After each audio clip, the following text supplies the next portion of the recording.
Okay, are we live? Are we live, guys? There's a Are we delay. Just give it a live? minute. We are We not are live. live. We are We are live. live. Yeah. Yay! Hello, everybody. Welcome back to the Jedi Knights of the Round Table, or shall we say, me and the boys. We are going to be reviewing Spider-Man: No Way Home. Joining me tonight are my fellow villains in crime. To my, I got to figure out my sights here. To my left here is the insane, the incredible Green Goblin, played by Koopa. Attack his heart, Osborn. Hush now, hush now. Right behind me, the big boy over there is the Rhino, played by the Squasher. Introduce yourself, my boy. I'm going to run you over. I'm sorry.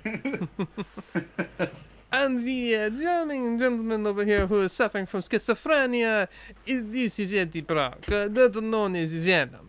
Introduce yourself, my psychotic friend. We only agree to this top that bit. Once we're done with him, we'll send all of you just. All right. Let's get real talk here. Let's go around yeah. the table. Yeah. Leading the channel is Jay Saylor himself, coming off of a review series of the Book of Boba Fett, a very controversial series to say the least. Yep. Playing the part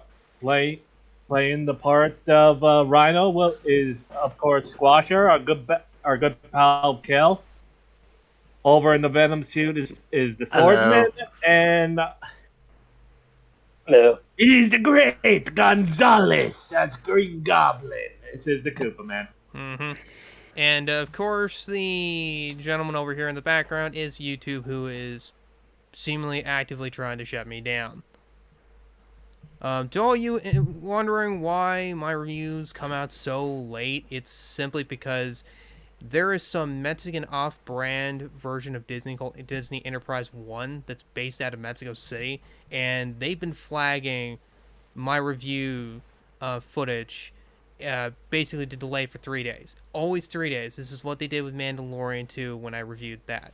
And it's probably the reason why all those clips of Mando, Book of Boba Fett, all that such stuff, they always have weird clips in them, or they have to be kind of trimmed up a bit to pass the filter. It's dumb, it's stupid, we know it's because of Disney Plus.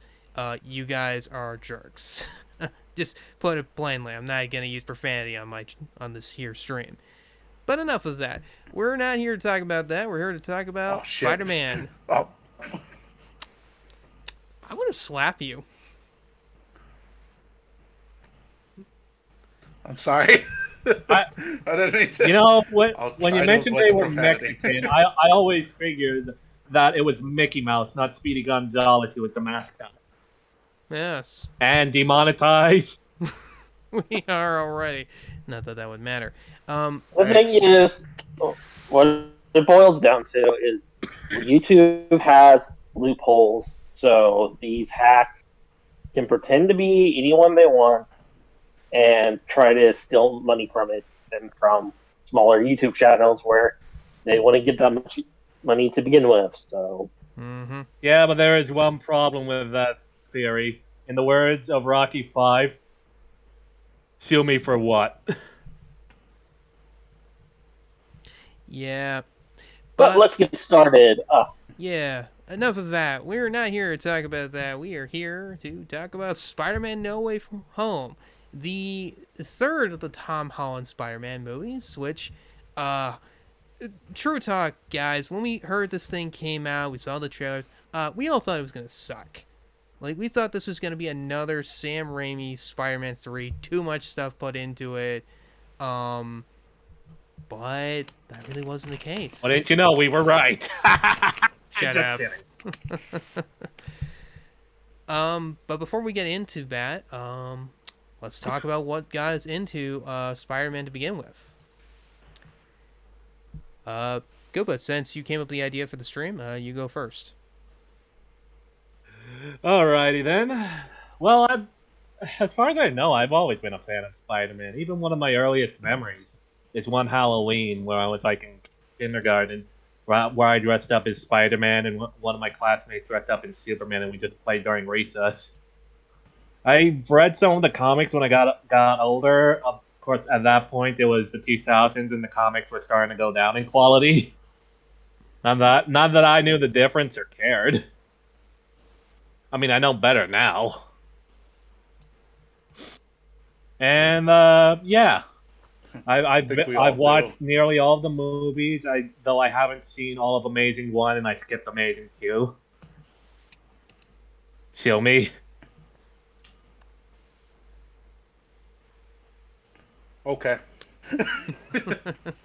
Sue you for what That'll be exactly? $50, please. Give me $50. Squasher, what about you? What got you into Spider-Man?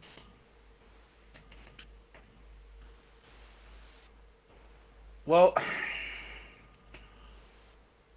I've been a fan since forever. I watched the Sam Raimi movies first, cause grew up in that period. Then I watched the Amazing Spider-Man films.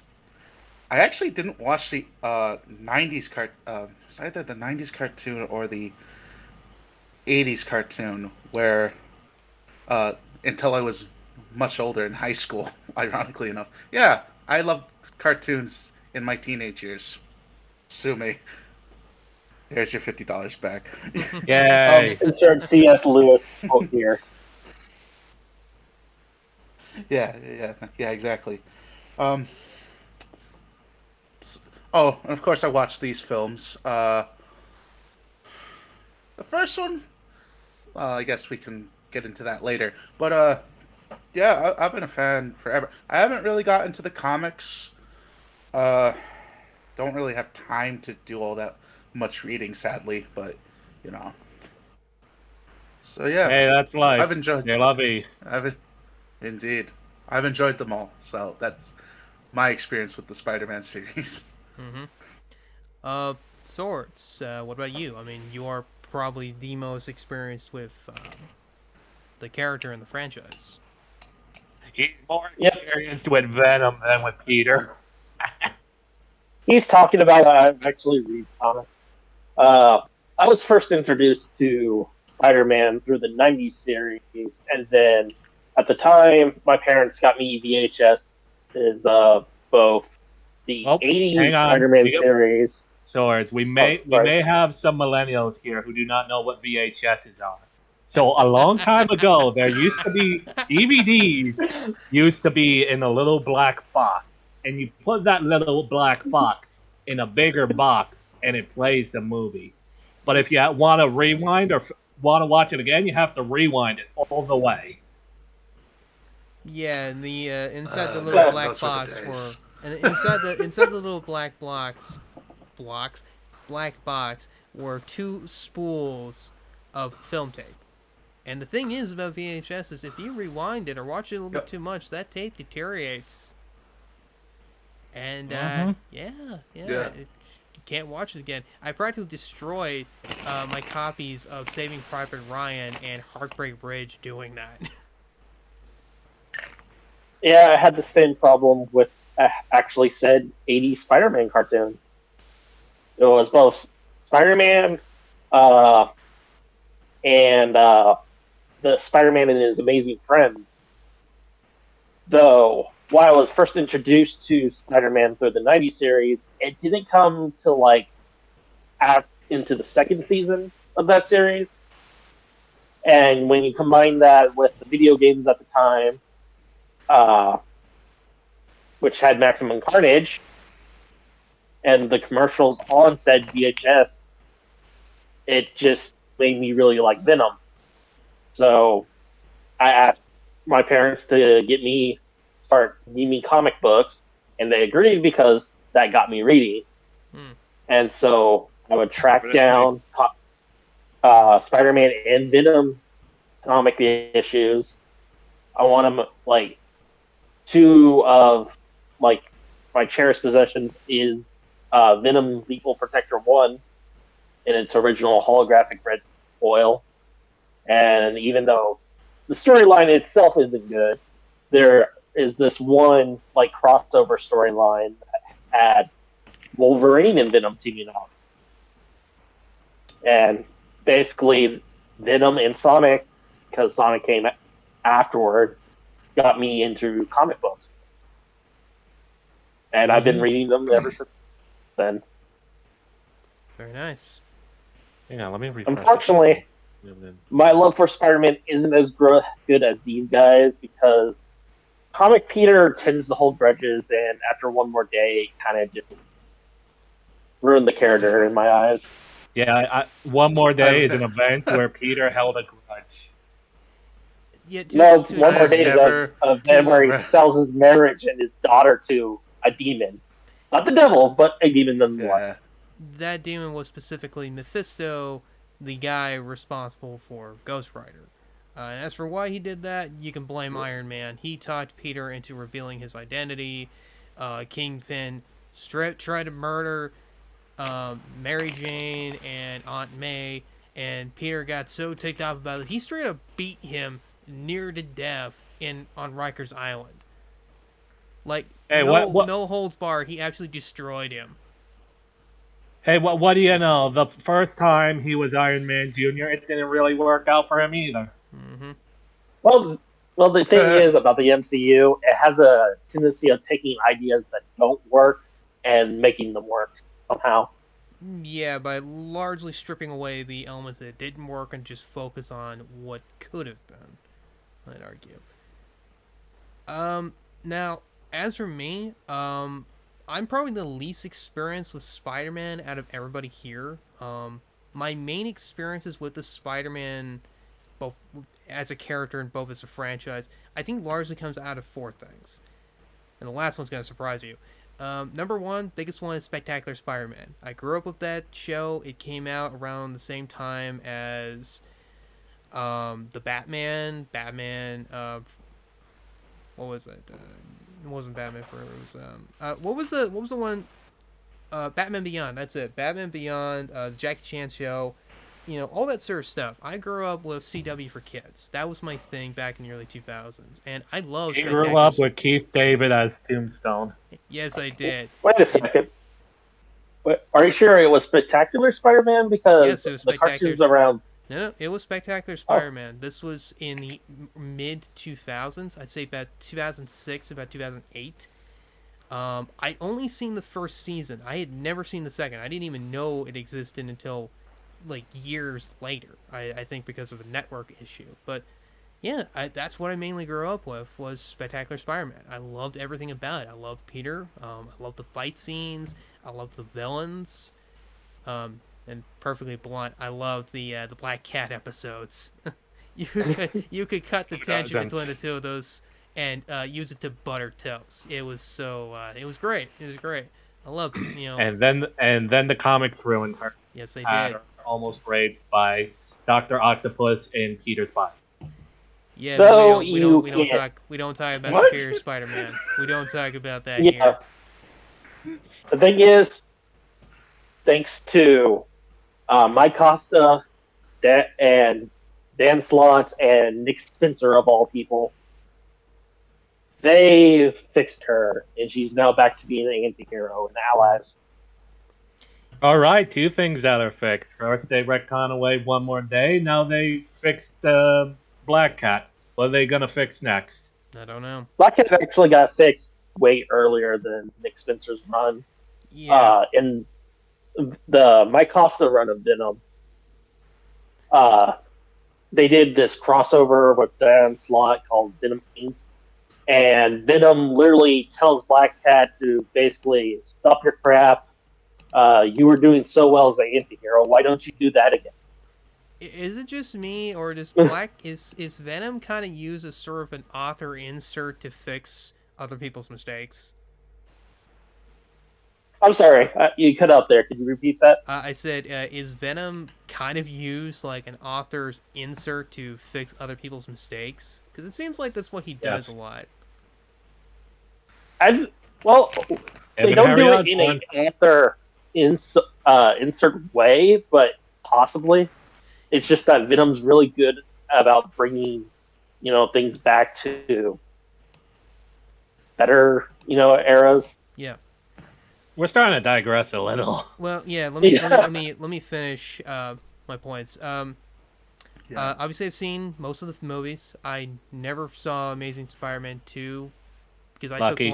I took one look at it and I was like, no, just Nope. nope.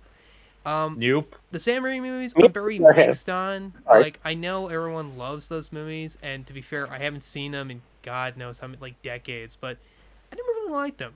That's the problem. I did not like Tobey Maguire as Spider-Man. I thought he was way too whiny. Excuse me, I need to get my torches and pitchforks. You come after me with that, I'll pull my Glock out. I dare you. Me, on the other hand, I actually seen all the movies. I was super excited for the Tobey Maguire one. I love how I love how you didn't finish yours, so you're gonna slap your movie experience into my movie experience. Because I forgot about it. And to save you, I also don't really like Tobey Maguire as Spider-Man, but I love him as Peter. If that makes sense. Burn the witches. And that was the thing, man. I liked certain things about those movies. It's just, I don't know, just Tobey Maguire just kind of rubbed me off the wrong way. And I'm pretty sure if I watch the movies again, I won't have nearly as much of a problem. Again, the biggest thing I loved though was Willem Dafoe. I've loved Willem Dafoe and literally everything he's done. Easily my favorite performances from him has been Agent Smacker from Boondock Saints. John Clark from Player in Present Danger, where he played as the CIA spook man. And of course, Green Goblin. I mean, he's great. He's great in literally everything he does. Even in a bad movie, you will never get a bad Willem Dafoe performance. He just brings it. As for the Amazing Spider-Man, Well, Spider-Man, are you in or out? I'm out, Gabby. That brings me to Amazing Spider-Man. I thought it was okay.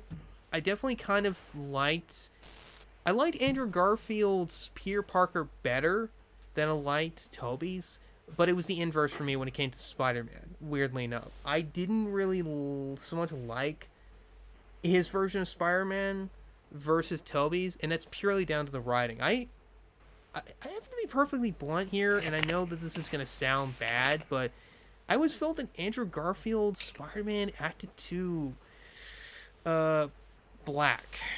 I know that sounds racist, but just hear me out for a second. In the late 2000s, you had that point where everything had to be gangsta. Everything had to be rap. Everything had to be kind of oriented around that sort of culture. And that's sort of the impression I got from Andrew Garfield's Spider-Man when he was Spider-Man. He would act Just like thought he was a smug punk. Yeah, he would act like that. To the point that if you replace him with Miles Morales, for example, you really wouldn't be changing much. And like I said, not at all trying to be racist with this. That's just kind of the impression I got. That's why I didn't really like him. I also didn't like their version of Uncle Ben. I thought the whole scene of him getting shot was kind of stupid because it goes against character. But whatever. Yeah, we'll get into that when we actually cover the movies. Like I said, Yeah. I skipped Amazing Spider-Man 2. Didn't care for that one. I got into the Tom Holland series, and for me, it was a perfect balance. I liked his Peter Parker. I liked his Spider-Man. I thought he brought a lot of the elements I liked from the comics. Liked the first one. There were some problems with it. I admit, I didn't like the second one. I didn't really like Mysterio. And in both movies, I didn't really like MJ. Third one, though, I loved it. It fixed every single one of my problems, and it capitalized on everything I liked about the first one. I'll be quick about the next two things. I got into the original 60s Spider-Man comics. Had a bunch of them. I read them. I liked them.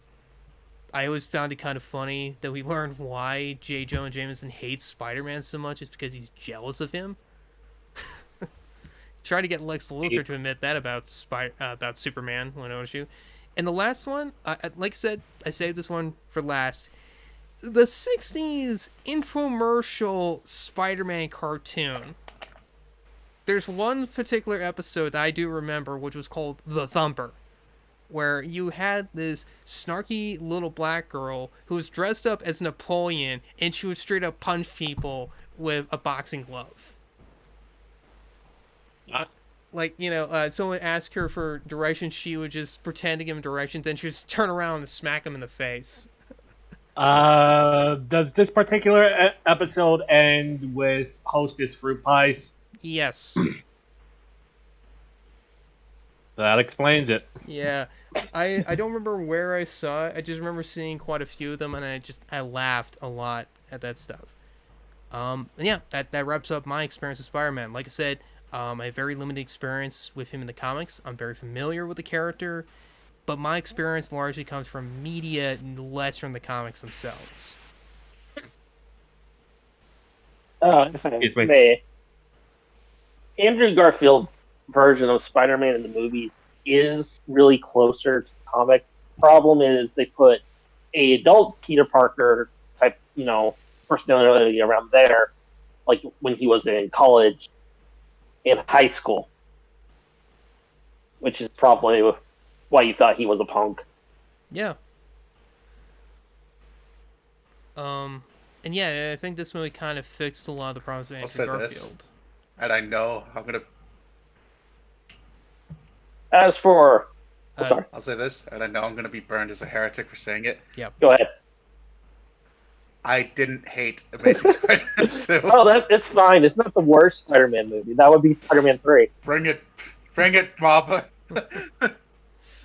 Look, the only thing that was good about Amazing Spider-Man 3, I really was the final fight when Peter and what was his name? What was his best friend's name? It's not Norman. Harry. It's when Peter and Harry team up. I remember cheering when that happened, and I was upset that they killed off Harry. I was like, why? You have the perfect bro team. Why'd you do this? Why'd you kill them off? Especially once they reconciled.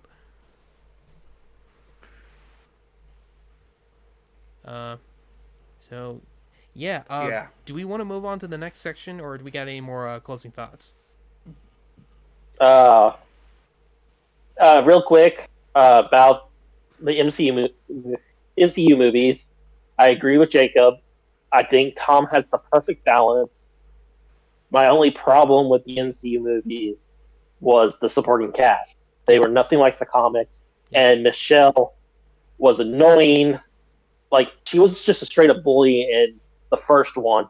So, thankfully, unlike, because I differ from Jay Saylor, that actually liked the Mysterio one, and, of course, the movie we're about to talk about, because they toned her jerkiness down and made her more likable. Like, she's still not Mary Jane, but at least I can tolerate her now. Mm-hmm.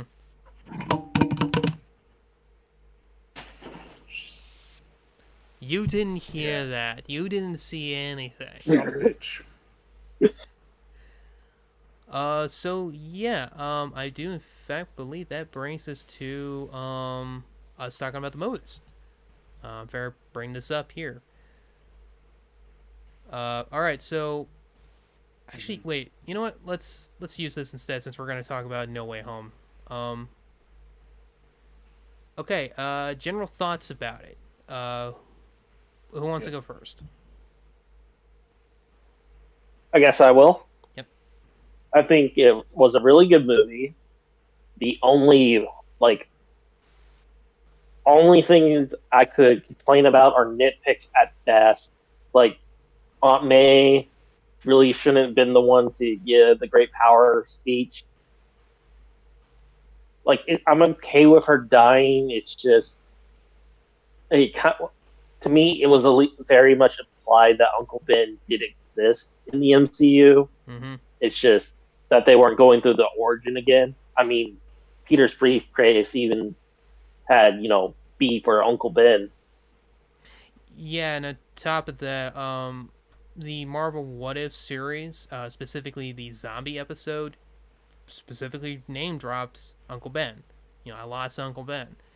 I get it. That's probably a totally separate universe, and that's probably one of the many changes. But look, let's be perfectly honest here. More than likely, why Uncle Ben was cut. Well, there's really two reasons. Let's just get the obvious one out of the way. Probably the social justice quota. You know, they're.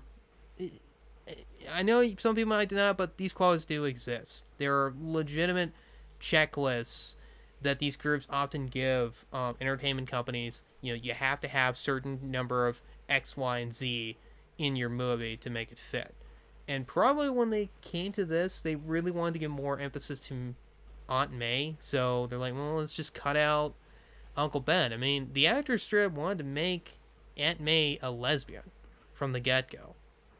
You know, because, you know, Uncle Ben wasn't there. And personally, I don't buy it. I think that she just said this because of No Way Home, because I remember it was released during this movie. And all I have to say is, who cares? I mean, really, who cares? And second point, Sony. I think a lot of problems that do come from Spider-Man come from Sony. Sony co-owns Spider-Man. They restrict certain things from entering that movie, and more than likely, it probably includes a significant chunk of the supporting cast. So your theory is that they're intentionally cutting the MCU at the knees so that their more faithful supporting cast shines brighter. I mean, yeah. There are many differences between. Hey, Koopa, you alright?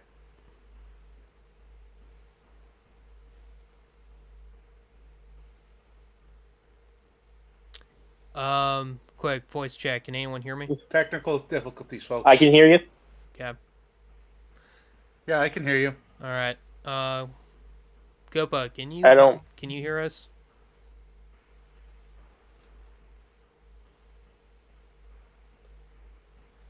He's probably having Wi-Fi troubles at home. Yeah. All right. I Somebody. don't see anything on the emergency. All right. Someone message Koopa and just tell him we're gonna keep going. Okay. I'm gonna quickly close this loop here, but yeah, I think that Sony. Okay, I'm back. Okay, I must have accidentally nudged it and got my microphone turned off.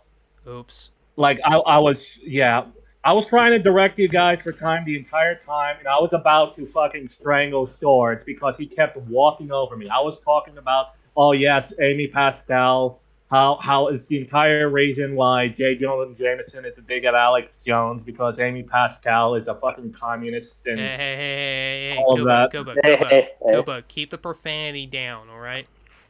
Roger. Get to the point. All right, I'm back now. When did I start cutting out? I didn't hear any of that. What you said. Well, what's the last thing you heard of me? Because I couldn't hear you guys. I was still on this entire stream. I thought it was Discord, so I popped in and out. I think the last time we heard you was right before we switched over to No Way Home. Yeah. All right. Basically, just to sum up what I said, I'm just gonna do this very quick. I think that a lot of the changes that happened in the MCU Spider-Man, going the supporting cast, including Aunt May being the one to give great power and responsibility, and them kind of retconning Uncle Ben out of existence, was a combination of SJW quota, maybe from Amy, I don't know. I think more than likely it's just the general interest groups that are in Disney. She's done this before. And the other is that Sony. Sony, they're greedy, they're stupid, and I know that they certainly did kind of restrict the MCU Spider-Man on a lot of what he could do, a lot of what he can use. That's why Venom, for example, and Morbius and all those guys, they're in a totally separate universe, even though the MCU kind of wanted to set them up to be part of their universe. And that kind of explains the after credits scene. It was actually the other way around. Sony wanted them to be part of the MCU, but Marvel refused outright because Kevin Feige wanted, complete total control, and that's why the deal almost fell through. And they agreed to for the Sony characters to at least make cameos in MCU films. Yeah. So getting to that point, though, while I did enjoy the Venom scene, post-credit scene at the end, I would have preferred the original plans of him being misled into joining the makeshift Sinister Six and then turning on them and then saving Tobey Maguire, Tobey Spider-Man's life. I think that would have resulted in a better movie. To be fair, Probably would have, but there would have probably been too many elements to cover. Yep, there you go. I mean, it was already kind of amazing that they were even able to cover what they did. And you know what? I'm just gonna run. I'm gonna fire through the general thoughts of the movie. First off, I think everyone brought their A game. Everybody. Toby brought. I agree. Tom brought his A game definitely. And you really see him mature as a character. Like this guy, he kind of loses everything in this movie, but he becomes a man in that sense. He obviously graduates from high school. His whole thing, he wants to get into college, but you really feel that he becomes Spider-Man, because a common complaint with his character is that he feels less like Spider-Man and he just feels more like an Iron Man Jr. But this in many ways I feel like this movie was meant to reset the character as well as fix a lot of the mistakes that have been set up before. We don't want him to be Iron Man, we want him to be Spider-Man, and that's exactly what this movie does. It puts him through the rigmarole. It finally acknowledges the spider sense, and there's even a great scene in there where he's straight dodging Doctor Strange's attacks while he's in the astral plane, just because that's how OP spider sense is. And you really get a sense of why this is such a great character. Because he has a strong sense of morals. He really doesn't break them. He tries to save the villains. As they capture them, he wants to actually rehabilitate them. He wants to fix them. Even though Doctor Strange just wants to straight up send them back home to die. He gets in a fight with gets in a fight with the Sorcerer Supreme. And even at the very end, when he is ready to kill Green Goblin, you get why this man murdered his aunt and mocked him and ridiculed him and did everything he could to tear him down. You know what? You feel him. You are completely 100% behind him, wanting to impale him, and that's what makes that scene so powerful. It's not what. Here's the key thing. When you break a character, you have to have very specific circumstances behind it. You have to get the audience to understand and sympathize with why the character is breaking their morals. You can't do what was done, say, with Luke Skywalker in The Last Jedi, where he just decides to kill his nephew because he's having some bad dreams. Even though he's in his early 20s, and of course he's going to have bad dreams.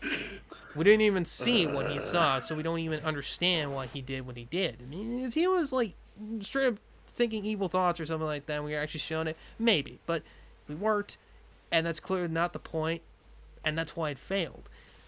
Conversely, with this movie, Peter's thrown through the rigmarole, he's thrown in the mud and the muck and the mire and everything else, and by the end, you completely understand why he wants to kill the Green Goblin. And that brings me to the supporting cast. Everyone, like I said, brings their A game. And Ned is massively improved as a character. His character, look, let's be honest, his character in the last two movies really felt like kind of the annoying tag-along friend. Yeah. I mean, in the first one, I think he was okay. I mean, he was okay, especially towards the end where he's helping him out. But it's in this movie, I feel, that he really comes into his own. That he actually contributes and he's actually supportive to Peter. And the same goes to MJ. MJ, like we talked about before, we generally think she's annoying. For some reason, she decided to flip off Peter while she was at the party in the first movie. For some reason, I don't even understand why she did that.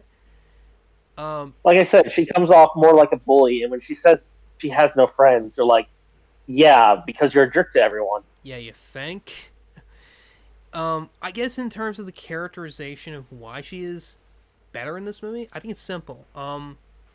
This is probably a character, if you had to actually think about this logically, she put up a shell. She put up a front. that she's a bully, that she's recluse, that she's sarcastic, she don't like anybody. But it's once you get past those layers into the person underneath, where you get past the deflections, to her playing at being a social justice warrior and stuff like that, is that you kind of see that she's not that bad of a person. She's actually pretty sweet. And that's the thing that makes her work as a character. She's supportive. She's nice. She is Peter's emotional confidant. You actually buy them being in a stable working relationship. And like I said, when we went into this movie, when that trailer showed up where she's falling down, I actually hoped she was going to die because I was annoyed with her. But you know what?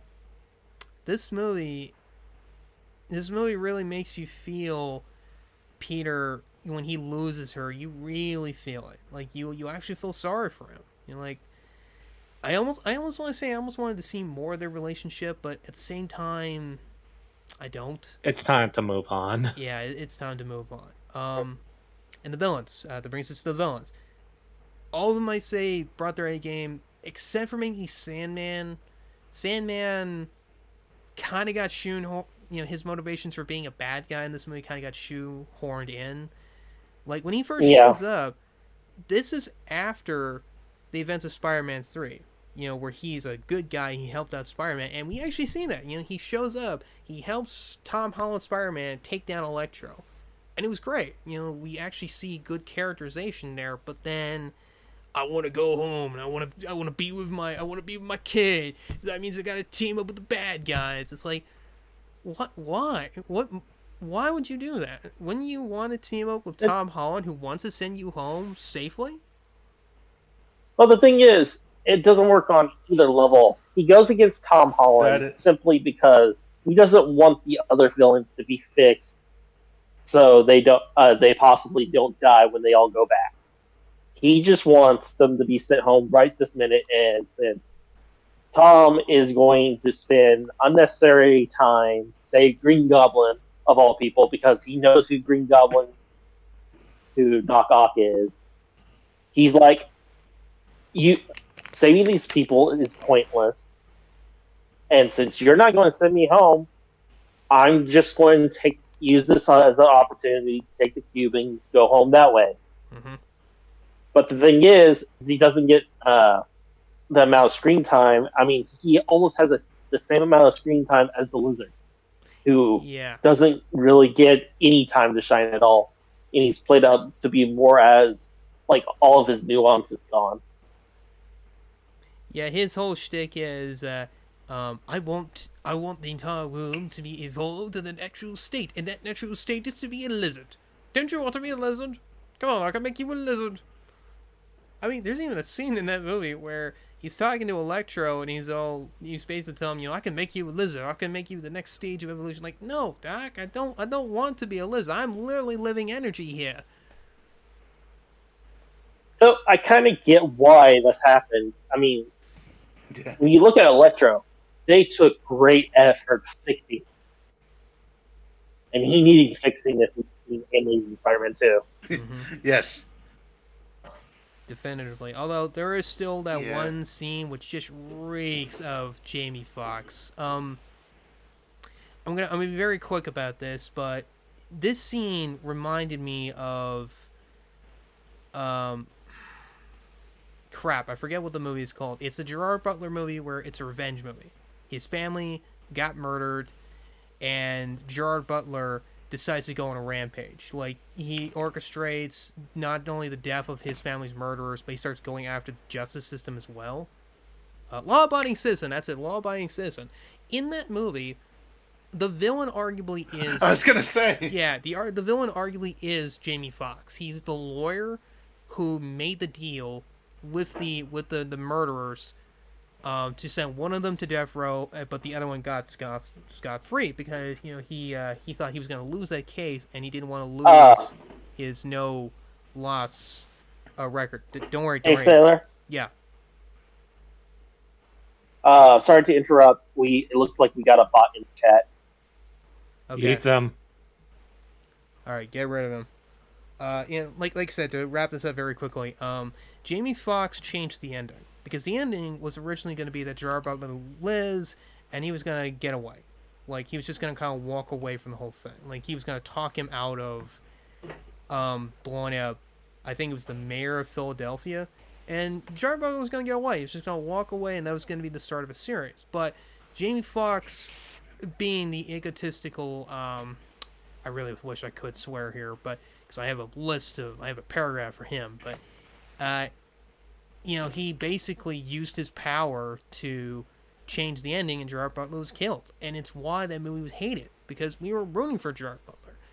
To tie this back into this movie, there's a scene in there where Jamie Foxx is talking to Andrew Garfield's Spider-Man, and they kind of get back in touch with one another, and he literally says, "I thought that you were black."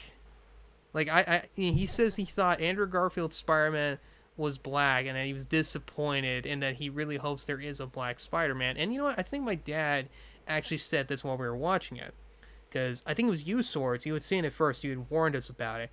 He said, well, "Get over it, Jamie. There is a black Spider-Man." The thing about it is, I think how it got in is they do want to reference Miles, because Miles is basically a cash cow now after Into the Spider-Verse 6 done. Mm-hmm. So, but the thing is, the line is very clumsily done. Yeah. And it just reeks of Jamie Foxx's own personal politics. The thing is, yeah, I would also say I wouldn't have minded the line from him if Andrew Garfield's Spider-Man didn't didn't say "I'm sorry." Yeah. For being white. He should have been like, "Okay, yeah, Good yeah." for you. Like, Good for been you. Good for you. Okay. Like, yeah. Well, how about it's good, because it's bloody useless now, isn't it? Keep going. So yeah, but I would say probably the two villains that shine the most is Doc Ock. I mean, we obviously did talk about Electro, and he's better. He's a lot better than what he originally was. They really play into his megalomania.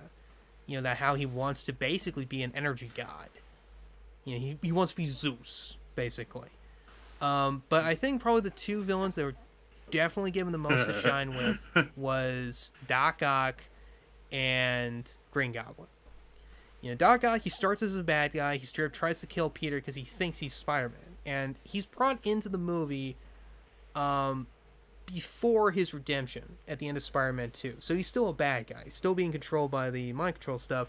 And you get some really inventive fight scenes in there where Spider-Man, Tom Holland was actually able to take over Doc Ock's arms by bleeding his nanotech into his system and essentially creating a Bluetooth link. And because this is set in the early 2000s, with Spider-Man 2, he doesn't know what Bluetooth is. So he's all like, what's going on here? Well, I could show you now. He starts moving his arms around. But once they get control of his arms and they get his humanity back, we really see the man he used to be. And we really see everything he loses. And there's a great scene in there where him and Tobey Maguire, they're talking, and you really just feel the feels of, we just lost Squasher.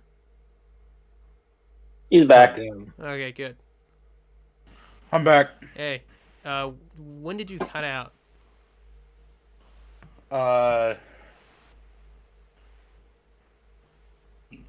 You were talking about the about Doc Ock. Yeah. Let him finish. Yeah, you feel that one scene, which I think references an actual line exchange between, I think the first time that Tobey Maguire, Peter Parker, and Doc Ock first met, and you really get the feel of what this guy's lost. You really get he's very tragic, which brings us to the magnum freaking opus of the villains. Green Goblin, Willem Dafoe. I think everyone can agree that Willem Dafoe in Spider-Man 1, he was easily the best thing about that movie. Like, even people who did not like that movie loved Willem Dafoe's performance. He was great. And here, he somehow manages to dial that up to 11 and surpass his original depiction. Because we get two sides, I would say, of Green Goblin. You get Norman Osborn, who is kind of this broken, despondent man who's lost everything. Like, the first thing he does is he battles with the Green Goblin, and he smashes his mask, and he tries to go back home. But someone else is living in his home. His company doesn't exist, and his son doesn't exist.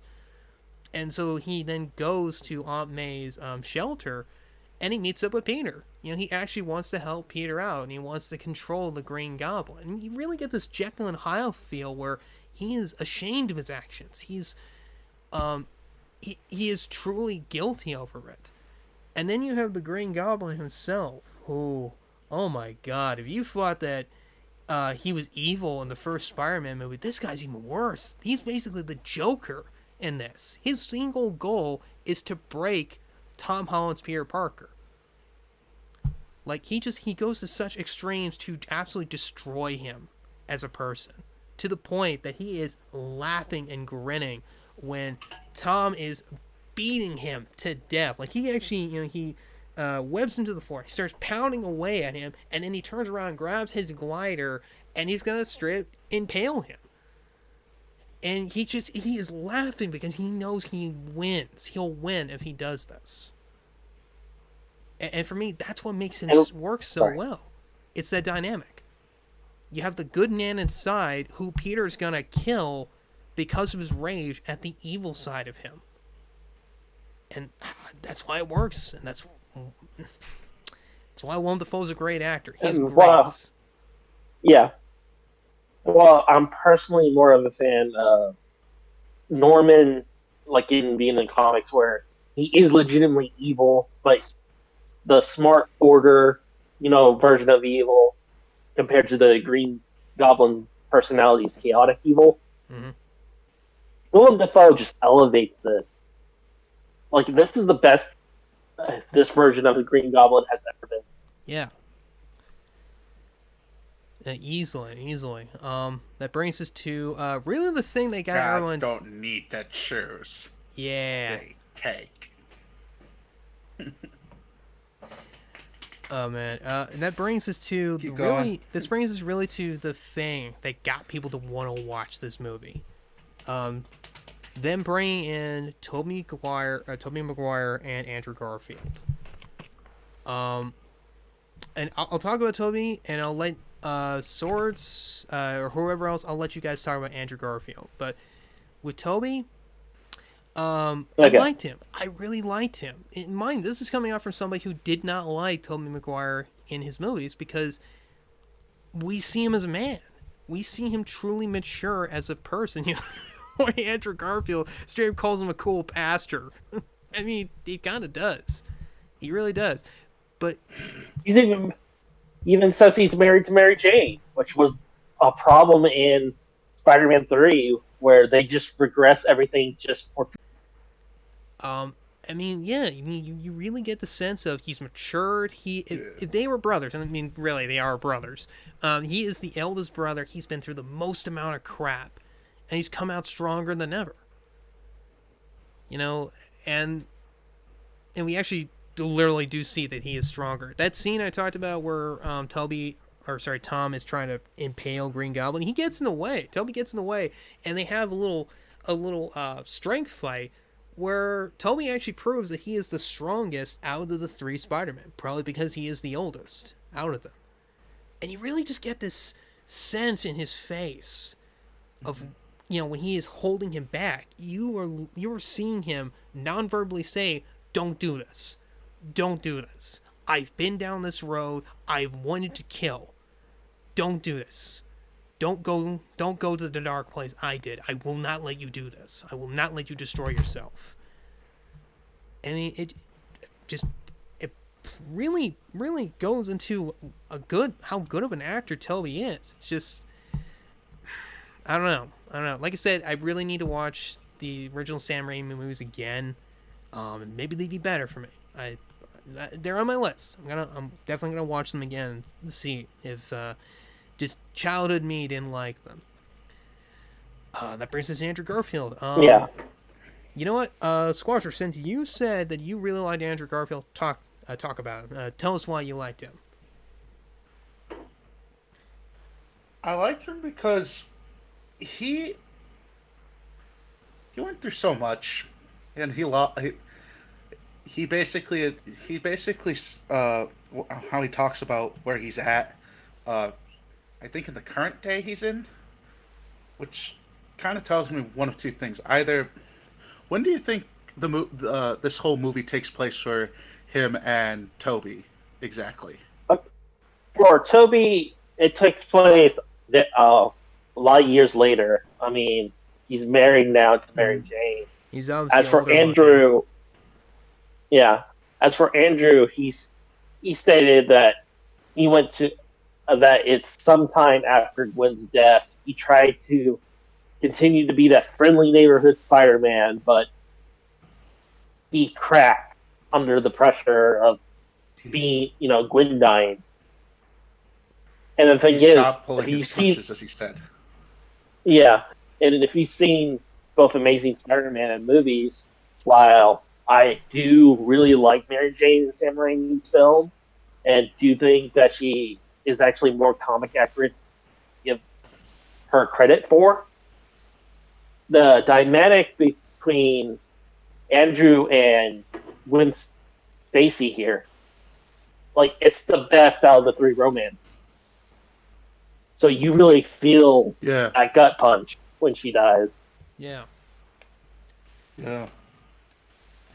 And I would argue that what Tom Holland and MJ in the third movie, what they have, could easily be what you had between Andrew Garfield and Gwen Stacy for both films that they were in. So yeah, it really hits home, and so this is probably set after for him, it's probably after the Rhino one, which means he went through a rough patch, and I hope they give him a third movie because I would like to see. It will probably be a sequel to this, where he's basically taken the lessons to heart if he remembers. Yeah. People are demanding that he be made the Spider-Man of the Venomverse, whatever it's called. But the problem with that is, in Spider-Man 2, the Venom symbiote is a creation of Oscorp because they were setting up tons of movies that they thought they were going to be able to make, as Amazing Spider-Man 2 was going so well. And when they did it, all these plans fell through. Pretty much. Yeah. Mm-hmm. But as I was saying, I just like his character because it's the hero who suffered and probably faltered a little bit, but he's picking himself back up, and he has his own arc. And when he saves MJ, like that, it was like a little redemption he had, and you could tell that he was. You could see the emotions, and yeah, it's just. I was able to save. I don't know. I just like that character. Yeah, he was able to save MJ when he could not save Gwen Stacy. That was kind of closure for him. Yeah. Yeah. He saved his little brother's girlfriend. Yes. Yeah, you see it when you get the appearance of him holding Michelle, you see him just break down. And the thing is, in the comics, Peter did not forget that moment. Like, it hangs like a dark cloud even after he's married to Mary Jane, to the point where the Venom symbiote internalizes the memory. I kid you not. So it can never happen, and uses that memory to save you. Because how Gwen died was Peter was the one to kill her, as Goblin pointed out. Because it's not the fall that kills you. It's the sudden stop. And so when use the web to grab a hold of her, that sudden stop and snapped her neck. Mm-hmm. And if I remember correctly, the way he caught her this time was instead of trying to catch her with the webbing, he just flew down fast enough to catch up with her and grab her physically, and then web them before they hit the ground. Which that definitely showed that he learned. Mm-hmm. Guys, check the Discord check real quick. Okay. Okay.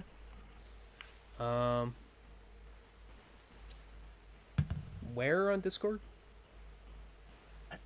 Starhammer channel, just real quick. Continue talking. Okay. Yeah, and I think with Andrew Garfield, definitely I think what worked is they toned down a lot of his punk behavior from the previous movies. I mean, he definitely still has that edge to him, but he plays it off as being kind of, the funny middle brother who's kind of self-deprecating. Like, there's even a part in there where they're all talking about their experiences, and Tom's all like, well, I fought aliens, and I've been off planet, and Toby was all like, yeah, I fought an alien, and Andrew Garfield's looking at him and like, I want to fight aliens, I suck. And I think, Sword, you said, Toby's all like, no, you don't suck, man, you're amazing, and you just get this... That was Squash, actually. Yeah. Yeah, that was me. That was, I apologize, my memory's all over the place. And there's even a really funny moment in there that I particularly liked, which was Toby, he's trying to stretch his back out, right? And he's like, hey, man, you okay? Yeah, it's just, it's my back. It's all this swinging around. No, man, it was probably when you fell down the building from the second movie. But, Andrew just straight comes over and pops his back for him. It's a little moment, but it really just tells you how close the Peters are becoming with one another. Yeah, and they're balanced so well. One of my biggest fears when I was going into this, because I actually wanted the rumors to be wrong, because the thing is, why I do not agree with the Iron Boy criticism. The thing is, Tom Spider-Man never has stood on his own. He's always had people there to pick him up. So I thought if he was teamed up with the other two would just outshine Tom to the point where it would, the balance would be just completely off. But they did it so well here. But not only, I'm thinking to the part where Tom Spider-Man is basically like, do you guys know how to work in a team? No, we never worked in a team. Well, I know how to fight in a team, so we need to coordinate our attacks and whatnot. Like, he helps them learn how to fight as a team, and it's great. I'm Peter 1, you're Peter 2, and you're Peter 3. Yep. Yeah, and ironically, I know I keep adding praise to the man, but probably the reason why this all worked and why they went in this direction to begin with, Willem Dafoe. When they approached Willem Dafoe about him coming into the movie's Green Goblin, he is reported to have stated, if you bring me into this movie, I'm not going to be a glorified cameo. I will be an actual character. And that's the way they approached it. No character here was just a glorified cameo. Everybody had at least some part to play. Except for maybe Lizard. Maybe Lizard. But at least he had a couple of funny moments in there to, at least some kind of levity. Let's see. What else? He also had the one moment of gravitas when he finds out all the villains most of the villains have died. He goes to Electro and goes, Matt, do I die? Do I die, Matt? He doesn't get an answer, but he actually does live in the movies. Yeah. Oh shit! I was about to die. Let's see what else. Doctor Strange. Doctor Strange. Everyone kind of feared that Doctor Strange is going to become like the new mentor to Peter Parker, and they completely went against that. And you know what? You can really feel that the chemistry and slight antagonism that the two actors really have, kind of bled into this movie a bit, especially with the whole, you don't have to call me sir, just call me, and Peter's all like, okay, I'll call you Steven. Call me sir. That feels weird, yeah. It feels weird. Oh, go ahead. And I'll make this very quick. Doctor Strange, I thought he was pretty good. I am glad they didn't decide to go the route of making him a mentor. Like we said, we need Spider-Man to stand on his own. I thought the fight scenes were great, especially how Peter was able to figure out how to beat him through geometry. Like, he was able to figure out that he was in a prism, and he was able to kind of use that to figure out how to web out the Doctor Strange. It might have been a little too easy from what we saw, but Doctor Strange, he is a bit overconfident, and he thought he was fighting a kid. He didn't realize he was fighting a genius. A mathematical genius, and this is coming from somebody who's terrible at math. Yep, you guys who know math really well, like a second language, you guys rule the world. You really do.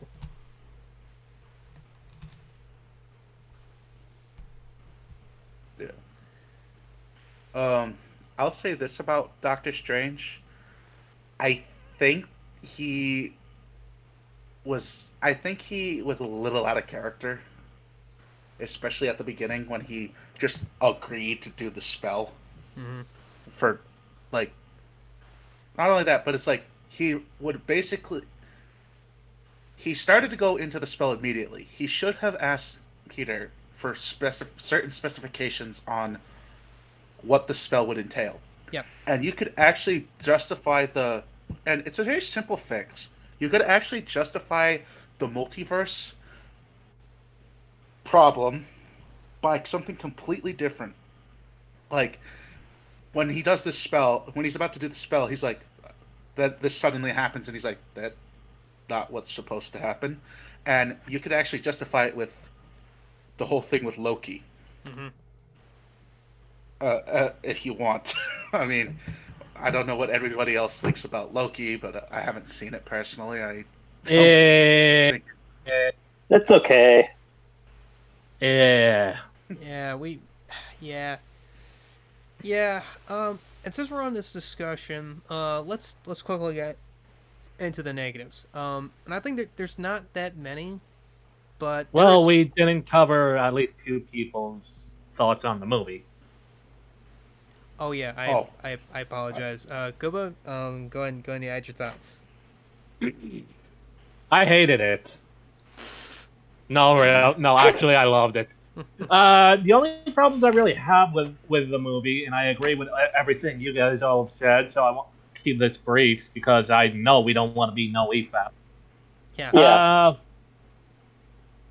The Aunt May thing, I don't like Venom not being canon because, well, they were fucking teasing that up. Oh, Venom 2 spoiler scene. It's like, oh my god, Venom shares the MCU, and it's like, nope.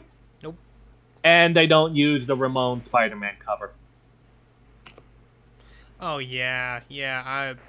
Who thought that the idea of sticking that stupid rap song at the end of the movie was a good idea? What has it even got to do with Spider-Man? It's got nothing to do with Spider-Man. Well, the thing is, I have to disagree. Okay. The thing is it's a cover of a song from Schoolhouse Rock called 3 is a Magic Number. And how it relates is the 3 Spider-Man, team, Why didn't they just use the original song then? That would have made more sense. The original song is very, very Christian. Of course. Of course. And about the Aunt May thing, okay, first off, let's just say this. I think Amy did a good job as the character. I think she consistently did a good job as the character at these movies. She really did sell her relationship with Tom Holland Spider-Man and kind of her being the moral base, which is why Green Goblin straight up killed her. But like the guy said, she was given the line, "Great power, great power comes great responsibility." That was for Uncle Ben. That was Uncle Ben's thing, and they just retconned him out of existence. Why? Like we said, we don't really know. We did talk about earlier about the theories regarding that, but yeah, it really wasn't needed. It really wasn't. Yeah. If it needed to be said, it could have been said something along the lines of, "Remember what Uncle Ben said," and you could have had the two of them say the line as she goes. But Yeah. they didn't. Mm-hmm. And that's the weird thing. It's Yeah, not like I apologize. Go ahead. That is another negative against this film for me. But keep going. It's not like the movie disrespects Uncle Ben. They definitely play him up with Toby and Andrew Garfield. Where they also say the line and where it came from. So they are clearly respecting Ben in their universes. But Ben just does not exist in this universe, even though, like we said, Marvel What If's Zombies episode, he has stayed to exist. Yeah, and it's very much hinted that he is in the other two movies, MCU movies. Well, not only that, but in this first introduction of Tom Holland's Spider-Man in Civil War, what the fuck is he talking about when he says, "I know what happened"? When you have power and you don't do anything with it, that's on you. Yep. Who is the fuck is... Sorry. Who is he talking about in that scene? Yeah, it was clearly... I'm sorry. I'll try to keep the profanity down. I mean, you're right. I mean, clearly it was set up to where that was going to be Uncle Ben. That was what happened. They were just going to skip over the origin because everyone knows the origin of Spider-Man. Just like everyone knows the origin of Batman, we don't really need to see Batman's parents shot again. Like, God, I mean, for crying out loud, we've had that happen at least 30 times now. We get it. Move on. But obviously they changed that for this movie to where they wanted to make it his origin story so that they could basically reboot the character. Because, Swords, I think you described it the best when the movie first came out and you went to go see it. What was it you said about it, about the ending? It's like, I don't remember exactly what I said, but the ending, you basically have Tom grow up, and he's forced to stand on his own now. Like, the spell has basically removed Peter Parker from existence in the minds of everyone around him. So you see him get the apartment, which looks suspiciously similar to the one in the Sam Raimi films from Spider-Man 2 and 3.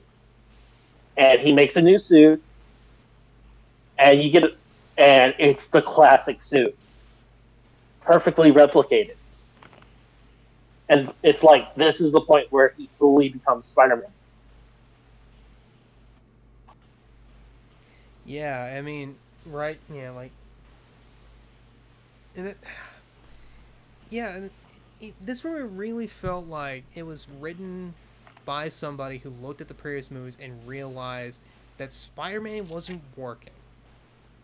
Like, yeah, the movies were good or serviceable or what have you, but the character and his trajectory wasn't working. So they decide, okay, we need to not only fix this, but we need to reset the character to where he can be Spider-Man and not really be anything else. Anything other than that. And you know what? Let's talk about Alex Jones.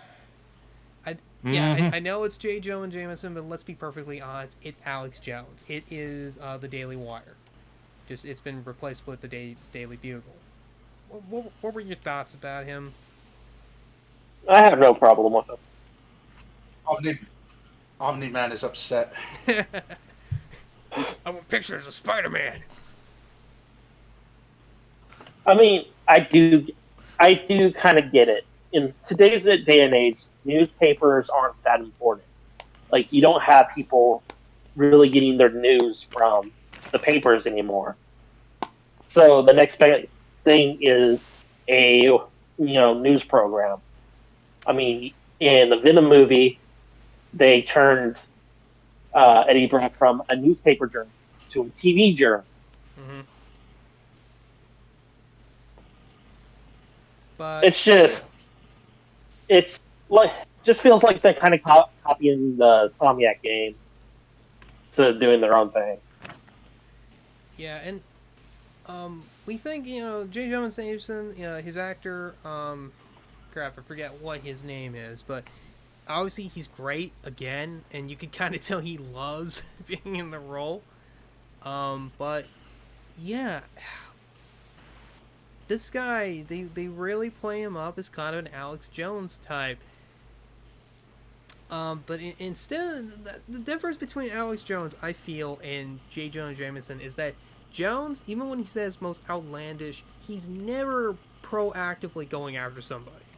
Not in the sense that I'm literally gonna follow you around, break into your house, break into your building, and film you in order to basically try to get you arrested. He never does that. He's never done that. At least not to my knowledge. And anyone can correct me on that, fine. But J. Jonah Jameson, he's an absolute... Screw it. I'm gonna break my profanity rule here. He's an absolute jackass. He really is. Like, I'd actually kind of argue that Jonah Jameson, he is partly responsible for the death of Aunt May in this movie because of his shenanigans. And how he tries to sneak in, how he tries to get film coverage, how he inadvertently helped release all the villains. And, I hate to say it, I'm glad I'm not Spider-Man, because if I was, I would probably want to straight murder this guy. Especially of how he tries to pin the death of his aunt on him. That is so wrong. There's a special place in hell reserved for this guy. Well, the thing is, the problem is they don't have his redeeming. Like in the Insomniac Spider-Man game, yes, he's played for internet, joke man that hates Spider-Man. The thing is, though, is he honestly does care about New York. Like, he wants to protect New York. So when you make him just a joke instead of a character, if you get something like this. Yeah, and that was the thing in the original movie, where the first one, when Green Goblin shows up at the Daily Bugle, and he's all like, I want Peter Parker. Show me what Peter Parker is. I don't know what Peter Parker is. He's just a guy from out of town. He mails us his photos. This guy actually tries to protect Peter Parker, and that was the cool thing. Like, yeah, he's a hard ass. Yes, he's kind of a bad boss, but at the same time, he genuinely wants to protect his employees from a maniac. And obviously we don't get that here, and I don't know if we ever will get that. But yeah, he kind of felt like a bit of a low point in the movie. All right, anyone else have any negatives with the movie? No, not really.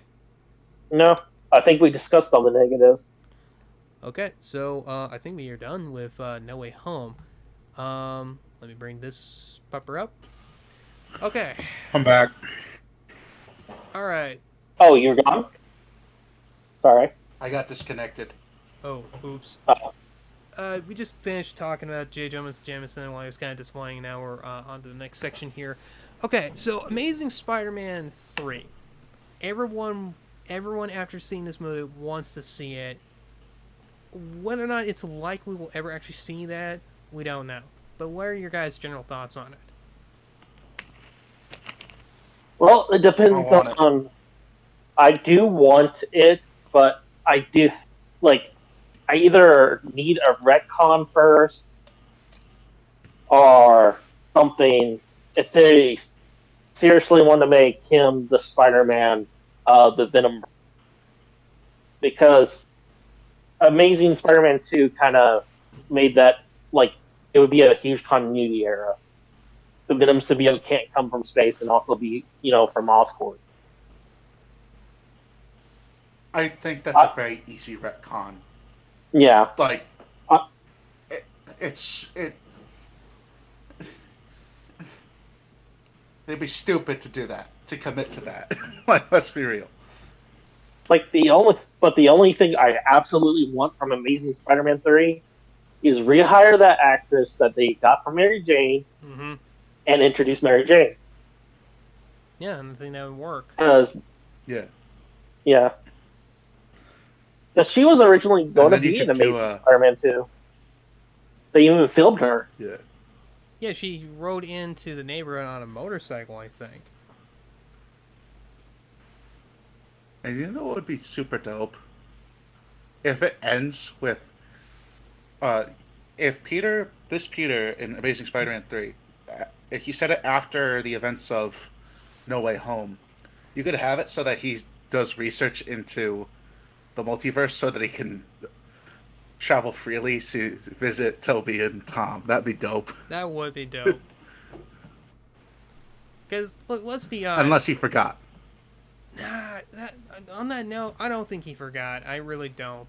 They would not have them go through all that character development just to have them forget everything. I'd kind of say that the spell definitely affected the planet, but I'm not totally sure it affected the people sent to the other multiverses. Just the spell had to be finished and it had to be completed for the multiverse not to come crashing into one another. Even if it did, they are under a loophole because they are Peter Parker. Yeah. That does bring me to a point. Okay, so Andrew Garfield, you set up Spider-Man 3. You could even recreate the scene of Face the Tiger. You hit the jackpot, which, let's be honest, every fan wants to see that, especially with an actual redhead. You hear that, Hollywood? We know what you're up to. Stop genociding the redheads and give us a proper redhead, you punks, you schmucks. Redhead genocide. But I think And the ginger side. I think that the villain they could get for this movie is Kraven the Hunter, and for one simple reason: we've had, in the case of Amazing Spider-Man, we've had Either him or maybe not him. who else did you have in mind? Huh? Mr. Negative? Maybe Tombstone. But the point is, I really want to do Kraven simply because we've had the Lizard Man, who's kind of an intellectual villain. We've had Electro, who's kind of a god-like character. Kraven introduces a totally new concept. It's an incredibly skilled hunter, an incredibly skilled villain who would kind of operate like Bane in the comics. What'd you say? I think differently, because Kraven's who I'd want to be the villain of the next MCU. That's a good point, and that's probably why he would work for either one, because Kraven would have the ability to attack him personally, to come after everything he sort of stands for, and really come up with ways to undermine his abilities. He's basically evil Punisher in that sense. Wearing leopard skins. Well, why we don't know the full story because Morbius isn't out yet. Sony has already announced a Kraven movie, and that could go one of two ways. It could be a Kraven movie setting up Kraven for the MCU Spider-Man, or it could be a Kraven movie setting up to go into the Venomverse, because Venom has also fought Kraven tons of times. The thing is, if they do connect Andrew Garfield to the Venomverse to make mind amazing, Kraven would fit the darker tone. I mean, he's suicidal in the comics. Not only is he suicidal, he's successfully suicidal. Yes, he is. And then he was unsuccessfully suicidal. Yeah. So I would definitely say Kraven. You could also introduce Tombstone as a villain. I would even straight go get Keith David to play the role, because, well, come on, it's Keith David. He's amazing. He played him in Spectacular Spider-Man, and he is a great alternative to the Kingpin. Mm-hmm. And I remember during our stream, we even suggested the idea of the Heroes for Hire, which would be our alternate version of the Defenders. Straight up has the Defenders going through the Warriors in New York with Keith David's Tombstone hunting them down with the Wrecking Crew, I think. Or, sorry, it wasn't the Wrecking Crew. It was the Enforcers.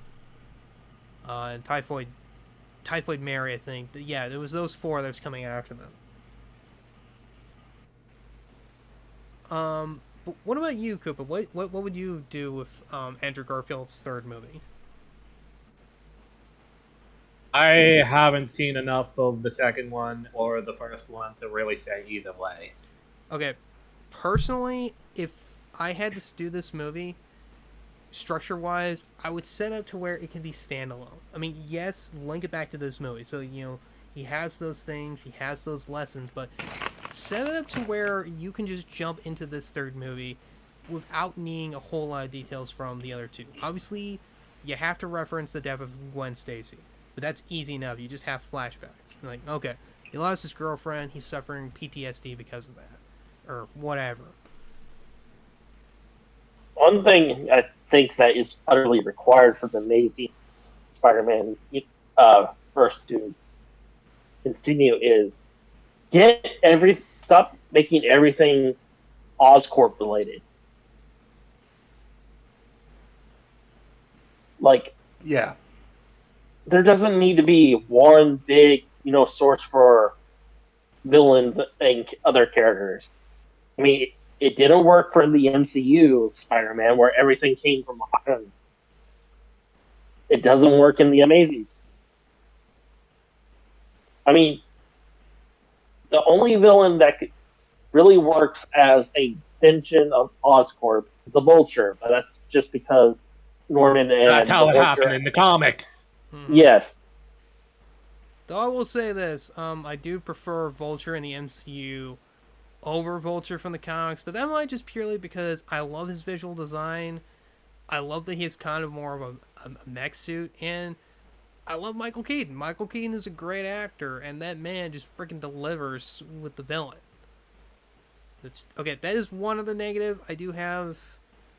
They were setting up their own Sinister Six with Vulture and Scorpion, who's played by Michael Mando from Better Call Saul. Check that show out. It's great. It is a great show. But regardless, they were setting that up. I don't know what they're going to do with that now. Maybe they're going to still have their own Sinister Six later on down the line. I just want to see Michael Keaton back as the Vulture. He was great. You know what they might do? They might have it so that they still have a grudge against Spider-Man, because it does seem like everybody knows Spider-Man, and Spider-Man was the one who helped save the universe with against Thanos. Mm-hmm. So I think everybody remembers Spider-Man's deeds, but not the fact that he's connected to Peter Parker. Yeah. Or that Peter Parker even exists. Happy Happy Hogan knows who Spider-Man is, but he doesn't know that Peter was related to Aunt May. That's the other thing I would. That's the other thing I would do later on in the future. I would like to have Happy Hogan relearn Peter's identity.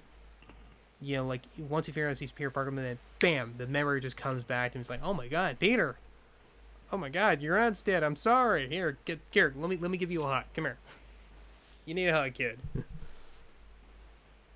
Since we're now on Tom Holland, and while I was less hard on Michelle than you guys, for the new movie going forward, I want the real Mary Jane.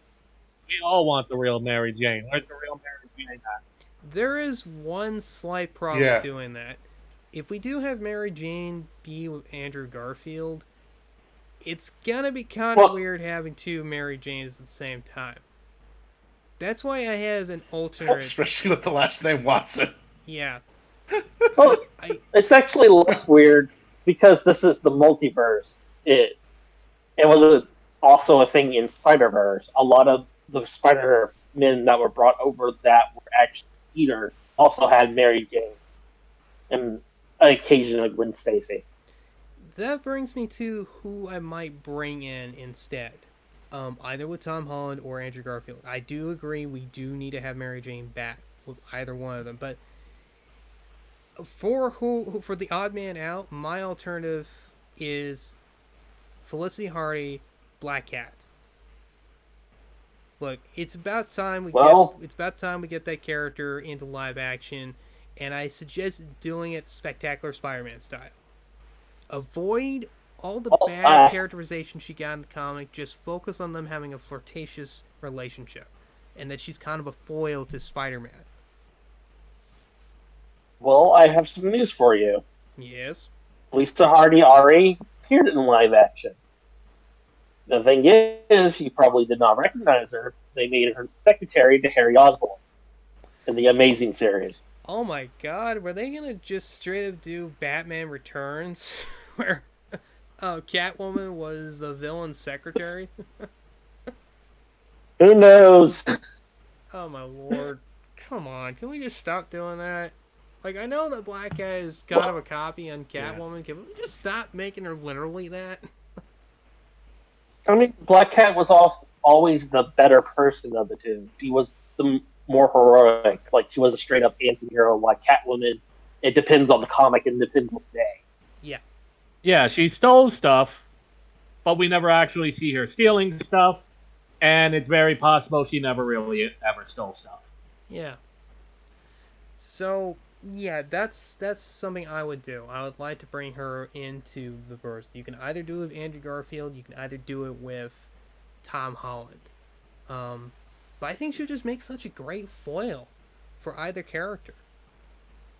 You know, and really play into having a relationship where, because typically in a superhero relationship like this, the significant other typically can't really play any kind of physical role with the superhero stuff. You know, she usually plays the more emotional support and occasionally helping them out and serve as a support role, you know, tech-wise. Black Cat, just like with Catwoman with Batman, could actually fight crime with him. Well, they also ground the superhero more in, you know, on Earth. I don't want to say reality because, you know, the superhero stuff, but, you know, ground them back to Earth. Mm-hmm. Yeah. So that's my suggestion. Tom Holland. Okay, next movie that comes along, barring whatever shenanigans they're doing with the MCU, what would you guys want to do with him? Like, Okay, so since we saw the Venom symbiote tease, if they're not going Not to right away. That's what killed Raimi Spider-Man. If they're I know what going you're to gonna do that, suggest. yeah. If they're not going to do Tom Venom versus Tom, you know, Spider-Man, actually do the Black Suit Saga. Have the symbiote be a very innocent, as in naive creature that Then bonds it with Peter means a Parker. merc with a mouth. It bonds with Peter and actively wants to be a hero. It wants to, you know, help Peter out. And then Peter offhandedly mentions that he wished he could play like slept because, you know, he has a personal life, so we're like more time of the day. However, the symbiote, being an alien, takes that wish literally. And so it goes out basically on crime fighting joyrides. And it actually does a pretty good job. But that clues Peter in that it's not a suit. And then Reed Richards gets involved and freaks Peter out, telling him that it's alive. And Peter tries to kill the thing out of fear. Mm-hmm. And then you have Eddie Brock. Eddie Brock was not a scumbag jerk who intentionally lied, you know, in his job. He actively thought that Emil Gregg was the senator, and of course it was retconned later that he was right. But he lost his job because of it. He lost his wife. He lost his home, and then he found out he had cancer. So he went to the church to pray because he was going to apologize because he was going to commit suicide. And the thing is, Come to you, humbled and humiliated. Dear God, can you please just kill Peter Parker for me? Like, no matter what Thumper says, like, if he straight up comes up with a cure for cancer, we will always remember him for that stupid line. I actually find that line. It's like you don't get why Peter was at Eddie was at the church at all. And the thing is, why he wants revenge on Spider-Man, he limits his revenge to Peter Parker. He's unique in the vengeance villain subtype because he will not lay a finger on Aunt May and he will not lay a finger on Mary Jane, which is something the Spectacular Spider-Man cartoon got very, very wrong. Yes, it did. I will gladly admit that. That being said, I do at And least you have at least in this yeah. At least in this timeline, he won't need to worry about Aunt May. I will just say this in defense of Eddie Brock himself. I do at least like that they made Eddie and Peter actually childhood friends, and that Eddie legitimately felt wronged by Peter because, for those who haven't seen the show, Peter, obviously he's obviously Spider-Man. He's also obviously a reporter for the Daily Bugle, so he takes pictures of himself. Black Cat, when she gets introduced into the series, tries to steal the symbiote sample from Dr. Kurt, whatever his name was, and who eventually becomes the Lizard, right? And because the symbiote got stolen and Peter took pictures of it, it shamed Kurt and caused his lab to get shut down. Eddie Brock was an assistant there, and he blamed Peter for it. And that created such a rift between them that it was very easy for the symbiote to play on those things and want him to go after Peter. Yeah. All right, just to warn you guys, we're at the last 30-minute mark. Yep, we are almost done. Okay. Yeah, we're almost done. Apologies to whoever's still listening. This was a lot more ambitious stream planned out than it actually turned out because we were going to talk about a lot more about all of the movies, the Spider-Man movies, not just this one. And it turned out there was not enough time. I am sorry to anyone who thought this was going to be a real big. There's only one person left watching, but Thank you, by the way, for sticking around. We're probably going to get more views on the archive. Trust me. Yeah. Also, thank you to anyone in the future watching it on archive. Yeah. So to wrap up real quick. Yeah. So you have for the Spider-Man 4, you introduce the symbiote, a comic actor, in Eddie Brock, but they don't become Venom. You just set them up. You have Eddie be he's a flawed man, but he's pretty good until his life falls apart at the end of the movie. And then you have Venom be the, next movie team, if you're going to do Venom that way. As for the villain, you could possibly make it Mr. Negative because Mr. Negative is heavily connected to both Venom and Peter Parker, and use his Martin Lee persona and kind of reverse it where Eddie is saying that Martin Lee is actually Mr. Negative. He finds out about it. But Mr. Negative successfully tricks Spider-Man and he gets away for another movie. That way you can set him up as a rival to Kingpin in the MCU. Which he kind of was in the comics for a bit. Unfortunately, Hawkeye, the TV show, kind of ruined Kingpin. I mean, they did give him super strength, but they still kind of screwed up his character. It's dumb. Yeah. Just when you think that the Netflix series are coming back, they aren't. Nope. I'll say one thing. Crap. How about instead we make Shocker the main villain? Here, Shacky, With Black Shacky, Suit Peter. Shacky. Don't you mock me, boy. I'm a mocker. Shocker! I'll chase I love you to the end Mysterio of to the the end. Glorious overacting at its best. The thing is, Shocker can't actually work as a main villain. He's No. He's the very weak villain who gets by simply because he's smart enough to run for the hill. Mm-hmm. He's smarter than your average Spider-Man villain, but he's not smart enough to be a criminal mastermind. Nor does he ever want to be. He's just a bank robber, and he leaves it at that. You can have him as a cameo. You can never have him as the full villain. Yeah. And another thing to kind of throw into your Venom's your Black Suit Saga, Battle World, where all the heroes and the villains get sent to a single world. The Black Suit was involved in that, and I think that is something that they are thinking about possibly doing at some point in the future.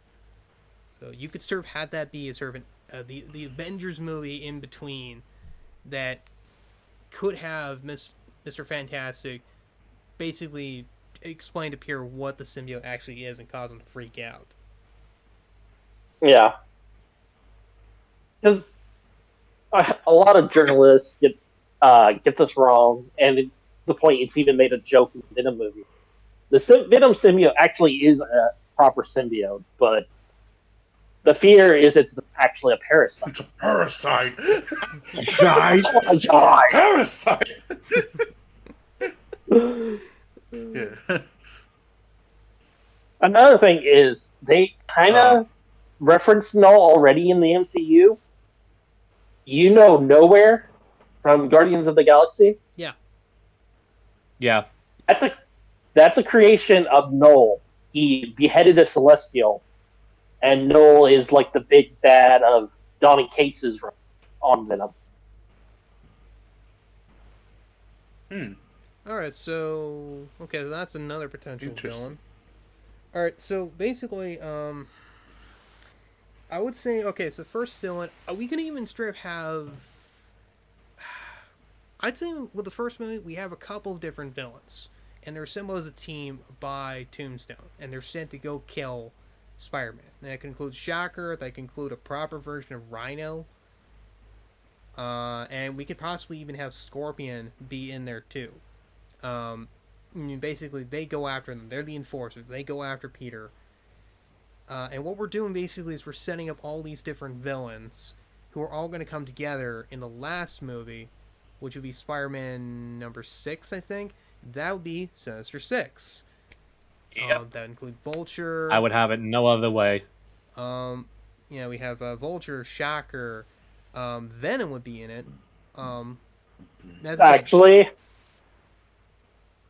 replace Venom with Mysterio. Mysterio is still alive. He's still alive? I thought he was dead. He was Nope, he was even originally going to be after they decided not to go with Venom for the makeshift Sinister Six, they were going to have Mysterio as the 6th member, but they ran out of time.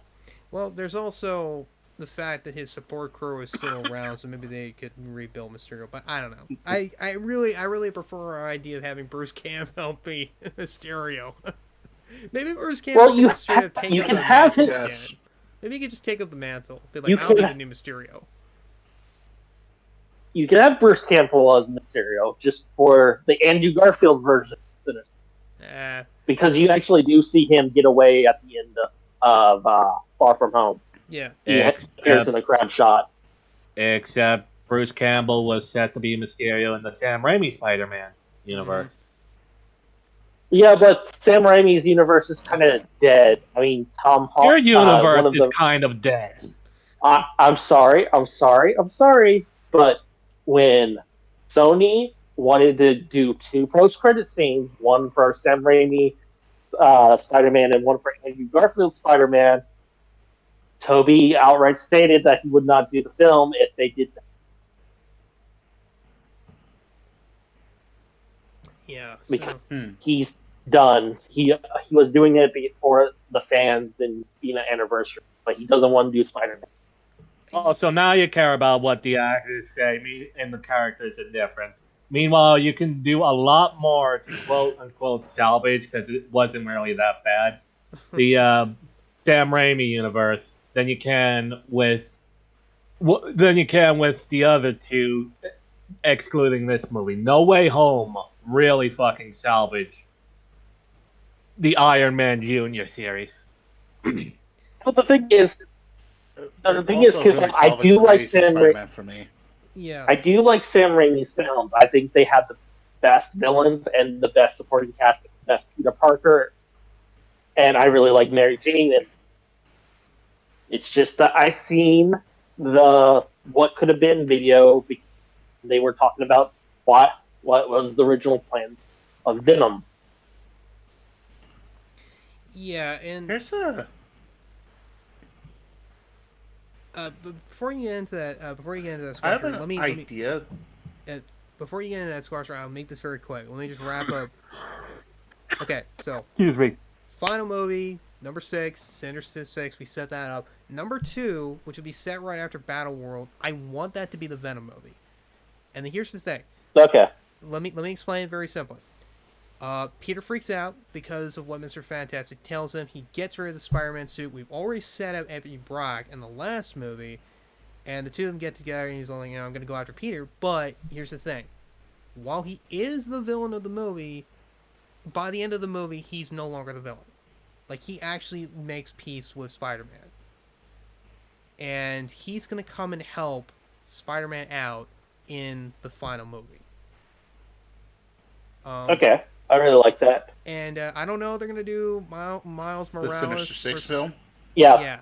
I don't know if they're going to do Miles Morales. I do think it would be kind of cool to see, all three of them taking these guys on. But to throw him in there, that'd be kind of tough. So I don't know. Yeah. So I would suggest replacing Tombstone with Mr. Negative just so the Eddie Brock stuff requires less setup. Screen time. Yeah. All right. Squasher, you were saying. You could have another bonus film that's basically another crossover with the other Spider-Man. Yeah. And have it be basically the Beyonder story arc from the old cartoon series, where the main villain of that is a version of Peter Parker who has been broken, beaten, and is bonded to Carnage. Oh, so basically the Flash, the CW Flash series ripped off Spider Carnage. Yeah. Pretty much, yeah.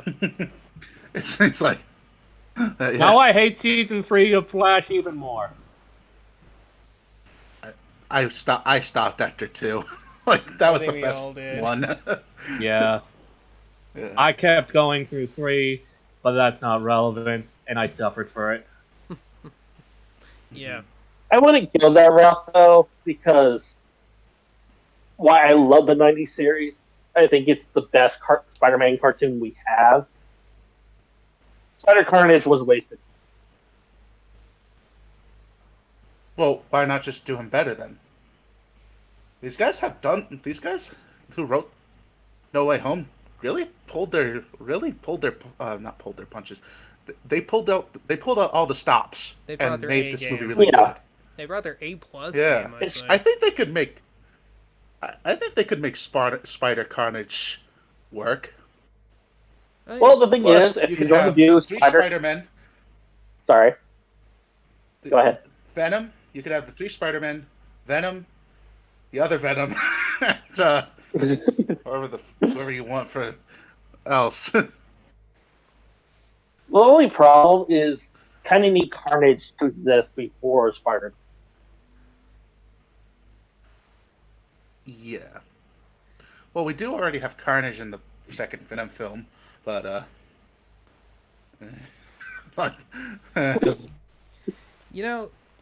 just 25 minutes. Yep, I see it. Okay. Just for hypothetically speaking, if we were to somehow get the Sam Raimi guys to do something with their own movie. Um, what would it be? I mean, I to be perfectly honest, I think his story is kind of done.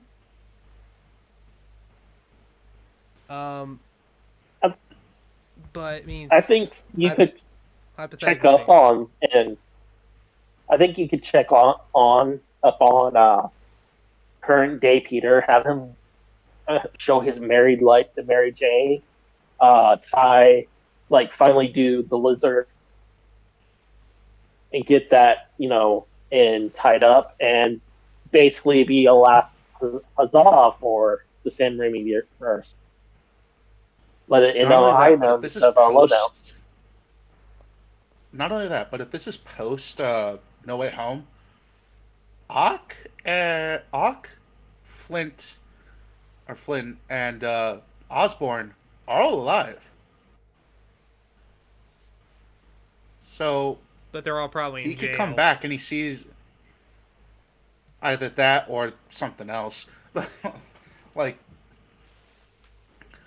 but yeah, not No, only that, but that would mean Harry would likely be alive as well because, I mean, why not? you know? all right. I think it's time we start wrapping up. So, Yeah. like, Shelley was afraid.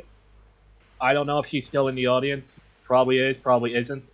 There's two right now. That I would just be negative and nitpicky about this. And I just want to say this before we close. Like, a while ago, I didn't understand. Like, she is way more forgiving of really bad media than I am. But some experiences, not with Spider-Man, but with Star Wars, have taught me, yeah, there are some things that deserve to be criticized. Don't get me wrong.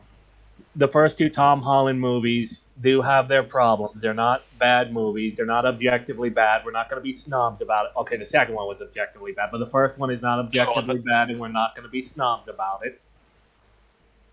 But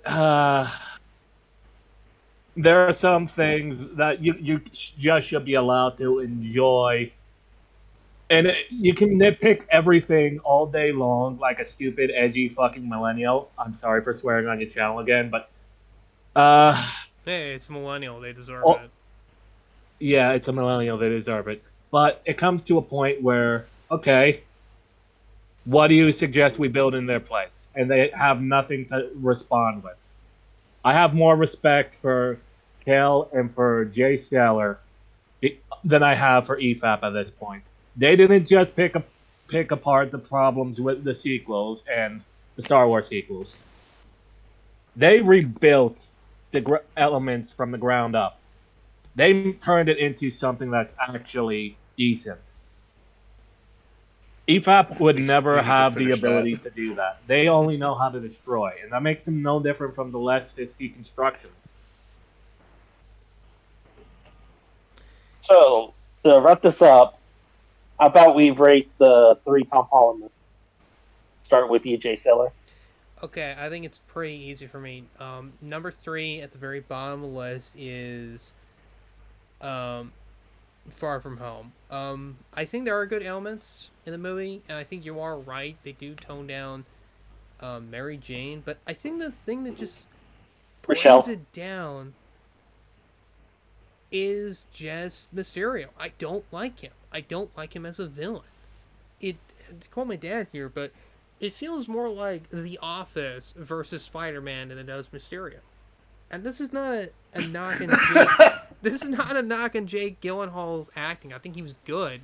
It's just that the role is fundamentally flawed, and it falls into the same problem that has been the case with all these villains. Is that he's a Tony Stark villain.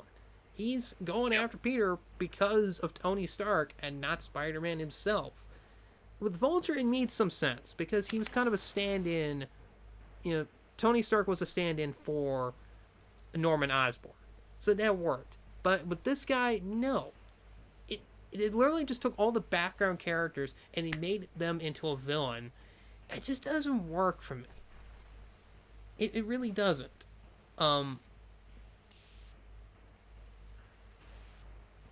I mean, other than that, Nick Fury turning out to be a Skrull and them pulling all the shenanigans of Peter's life, it was kind of ridiculous. I'm sorry, it really was. And the fact that Nick didn't step in and try to put a stop to this is kind of insane to me. If one more person walks through that door, we're going to be attending another funeral. That's literally the best line of that film. Yeah. Number 2, Spider-Man: Homecoming. It's got its problems. I definitely say MJ is one of them, but Vulture. Vulture is such a good villain that I think he does for that movie what Willem Dafoe did for the first Spider-Man. He brings a lot of gravitas to the table. He's a great villain overall, and I mean, just what he's able to kind of do with Tom Holland's Spider-Man. And Tom Holland works. He works as a great character. I think Ned was okay. Now, he wasn't great all that much, and like I said, kind of the deadweight kind of friend. That brings me to number 3, which we spent this entire stream talking about. No Way Home. No Way Home has been the best Spider-Man at Tom Holland, and is genuinely a really good Spider-Man. I think it ranks high up there with some of the best Spider-Man stuff. That's my thoughts. What about you guys?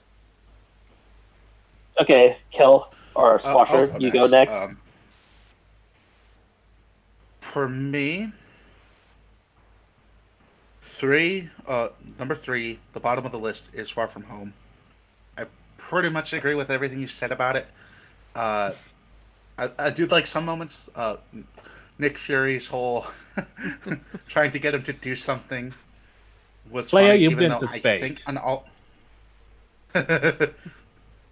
think in all honesty, Peter really should have jumped at the chance to help with the situation in Far From Home, because that's just who he is. He's going to do that. At least the Peter I know. But all in all, it is what it is. No Way Home is the second best. The villains were great. I actually enjoyed them. Michael Keaton's the best one. Plus, it was Batman versus Spider-Man. What's not to love? What do you mean Homecoming? You said that was Home. Now let's get some Batman No, versus. I said. Now let's get some Spider-Man versus TMNT action. What you meant, Squasher, is that you called this movie No Way Home. I think you're talking about Homecoming. Homecoming. Why do I do that? Homecoming. That's what I mean. Yeah, that's okay. Don't worry about it. It Was good. Michelle Jones is a complete and utter bitch. Sorry. It's fine, man. It's the only way to describe her. She is.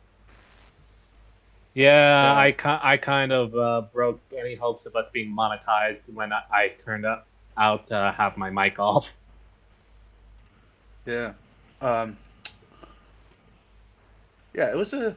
Oh, and I did actually like his relationship with Liz. Vulture's daughter? Yeah, Elizabeth. Liz. I love that one. Someone he actually had a relationship in the comics as well. Yeah, I mean... It was very short-lived. I would be fine with that relationship. I thought that was good. They actually had good chemistry. It was better than what they had in the comics. She was kind of a shallow bitch. The thing about Liz Allen in the comics is Peter pined for her back, if I remember, like at the beginning. But after he got powers, he moved on, and that's only after she started noticing him. And it became a joke where he would want to date Peter, and Peter would just say no and go off with Betty Brant and say to date Flash Thompson instead. Yeah. Anyway, 5 minutes, guys. and of course, this one was a great film. And of course, No Way Home. Yeah. This is the best one. Best one out of the 3. It salvaged Amazing Spider-Man and the Home series. Tobey Maguire was great. He very much felt like the older brother. With Andrew Garfield as the middle child and whatnot. probably why I relate to him so much in this film. Middle child, Okay. you know. Uh, The villains are great. Yeah. Great film. Love it. Yeah. yeah. I'm done. That's my thoughts. Okay, Koopa. Second movie is a pile of dog shit that doesn't deserve to call itself Spider-Man. First one is all right, but it's still not really a Spider-Man movie. It's more like a Spider-Man prequel, except he has powers for some reason, even though in the comics he got his powers when he was going to college. And No Way Home is spectacular and a worthy conclusion to the Sam Raimi and whoever directed the Amazing Spider-Man series. And it looks like a good finale for Iron Man Jr. We're finally going to get some MCU Spider-Man movies. And then it turns out, because of some contract bullshit, we're not going to get any Spider-Man movies. Not for a while, at least. We are certainly going to see him in other media. Yeah. Okay. To finish up, for me, why I do love Homecoming, it's my least favorite out of the three. This is where the supporting cast is at its worst. So, Spider-Man and Tom plays a great Peter. He plays a great Spider-Man, and of course the Vulture. Yes, Vulture. For my second favorite out of the three, Far From Home, I like how they did a reversal of the things he wants, and because in the first movie, he wanted to jump into being an expert hero, but now he's wanting to focus more on his Peter. The story reporting cast is fixed a little bit, and I really do love the spectacle that is Mysterio. When you see that one scene where he's just trapped in the illusion, man comes out of the grave, that reminds me a lot of the Mysterio comics I read and the cartoon and stuff. Nick Fury was more that the scroll was just, You got 3 doing minutes. stuff for Nick Fury. I know, I'm wrapping it up. And then finally, No Way Home is, in my opinion, simply the best Spider-Man movie out. Period. One last question. We'll make this very quick. Where would you rate No Way Home when compared to the best of the other Spider-Man movies, like from Raimi and from Amazing Spider-Man? We'll only count Amazing Spider-Man 1 because that was actually at least decent. Okay. Or- For me,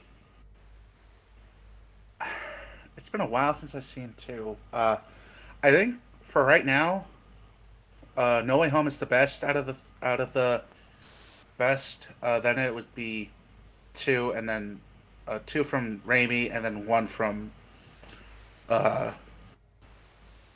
Amazing. But that's the best I got for now because I haven't seen 2 in forever. Me, I'm not gonna rate it because I have not seen 1, 2, or Amazing in a very long time. I mean, I'd still put Amazing at the bottom because I knew it wasn't that good, but I do need to see the Raimi movies again to give you an accurate description. Swords? I can rate the Raimi movies right now. Go ahead. 2 is the best one. 1's a good follow-up. 3 is good, but it's very flawed. It could have been fixed by replacing the Venom stuff with Hobgoblin. Oh, no. I mean, I'm sorry. When I asked that question, I meant how does No Way Home stack up against the best of the Spider-Man movies? Oh my god. It's top 3. It holds up. In other words.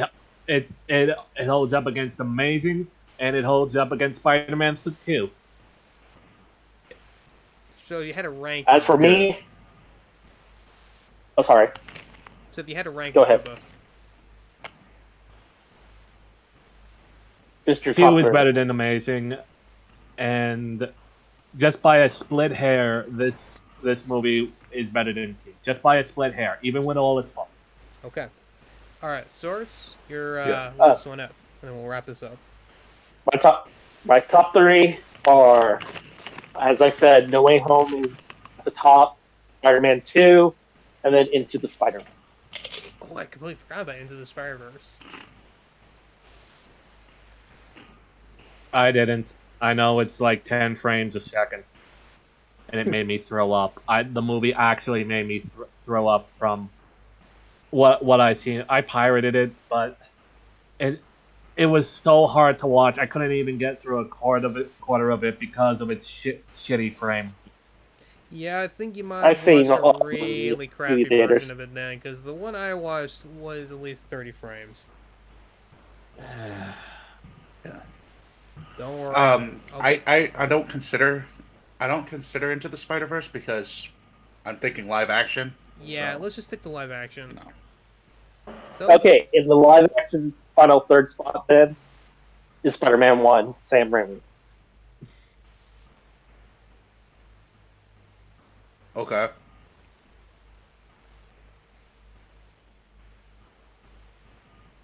All right. All right. Fair enough. all right.